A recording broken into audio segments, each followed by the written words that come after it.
years reporting and anchoring here at WGN, covering all sorts of stories, from the mundane to the bizarre to the just simply outrageous. He's even managed to squeeze in a jam session or two with some pretty famous musicians. Steve Sanders joins us this morning to share some of his memories as we celebrate 75 years of WGN TV. You know, I just did the math. I spent half my life here. Oh my gosh, yeah. Half of those 75 years, Wow. I was here. You were here. And that's Boy. amazing. That is amazing. I enjoyed all 37 of them, most of them. Most of them. Most of them, You yeah. had a couple of bad Every ones. day's not Yeah. perfect.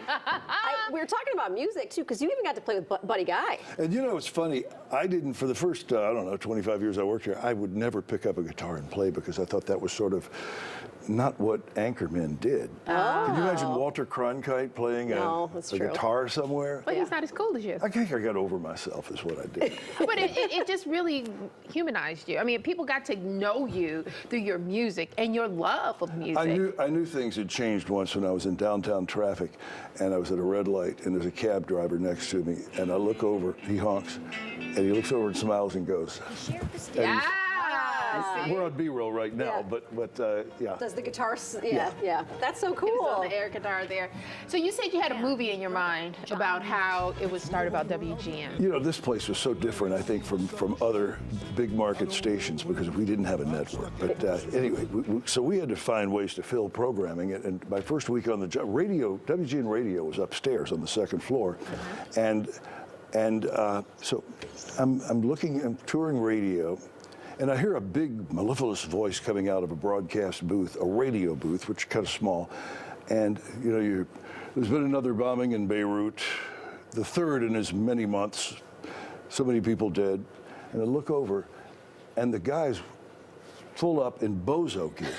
It's bozo reading a newscast. Really? Because in those days, they were considered staff announcers, and Bob Bell was a staff announcer. So when I write my script about WGN, that's going to be the opening scene, bozo reading the news. Okay, all right. Yeah, I know a couple of bozos who read the news now. Oh boy. I might even one of them. We wear a lot of hats around here. I will say that. Yes. You know, Yes. and that includes you're on the anchor desk one minute and you're out in the field reporting the next. You know what I mean? And you have done a lot of that. I mean, you covered Gacy.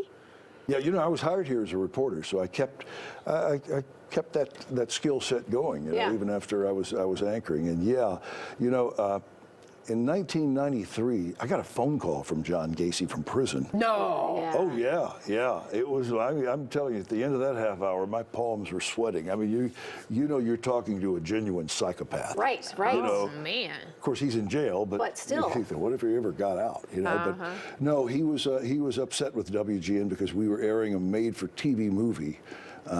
I think starring Brian Dennehy about Gacy. Yeah. And of course, it portrayed him as guilty, which he was, and he was upset about that. And he was calling to tell me he was not going to give me a one-on-one interview from to tell you. a jailhouse interview. But I have a letter from him somewhere. But I was there live a year or two later when he was executed. Oh wow. Yeah. That is crazy. That was kind of surreal. We were talking a little bit too. Al Capone's Fault.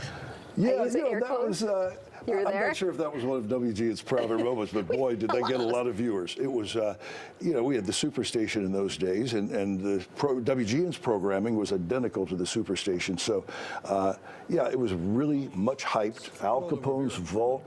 Geraldo Rivera. Yeah, Geraldo did this live. I think it was a 2-hour special. Yes, I remember I'm sure watching a lot it. of our viewers remember that. Yeah. And at the end of the 2 hours, zilch, nada, nothing in that vault. And so I was the WGN reporter there live to pick up the microphone and take it after Geraldo. So. Oh my goodness. Oh man. Yeah. So you didn't find anything either then, huh? I didn't find a thing. Yeah, that was the basement of the Lexington Hotel in the South Loop. Oh my gosh. Which I think is demolished now. But.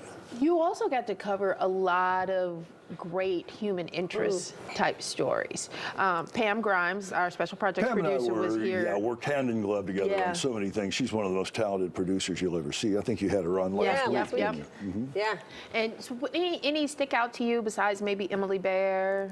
Oh, Emily Bear's a great one. You brought that one up. Yeah. You know, Emily was just wonderful. It's still around. She's, I think she just won a Grammy last year.